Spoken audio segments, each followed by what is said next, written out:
അപ്പോൾ ഗായ്സ് നമ്മൾ ഹോസ്പിറ്റലിൽ പോയിട്ട് നേരെ വന്നത് ഇങ്ങനെ വീട്ടിലോട്ടാണ്. കാരണം ഉമ്മച്ചി വീട്ടിൽ ഉണ്ടായിരുന്നില്ല. അപ്പോൾ ഞാൻ കൊലയിൽ ഇങ്ങനെ ഇരുന്നു കേട്ടോ. അപ്പോൾ അവിടെ ഇങ്ങനെ അവർ വീട്ടിൽ പൂച്ചയുണ്ട്. ഞാൻ കുറച്ച് നേരം പൂച്ചനൊക്കെ കളിപ്പിച്ചിരുന്നു. ധാരാളമെന്നുള്ളൊരു ഭാവമായിരുന്നു കേട്ടോ പൂച്ചേൻ്റെത്.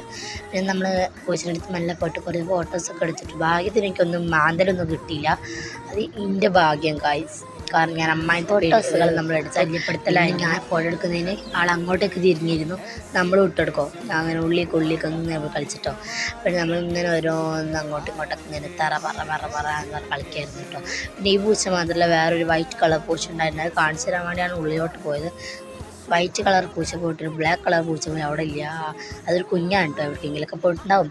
പിന്നെ അവരുടെ വീട്ടിൽ പൂച്ച മാത്രമല്ല ഒരു പാരറ്റും കൂടെ ഉണ്ട്. പിന്നെ ഒരു വീട്ടിലൊരു തത്തമ്മയും കൂടെ ഉണ്ട് കേട്ടോ. അപ്പോൾ അതത്ര കാണാനൊന്നുമില്ല വീഡിയോസിൽ.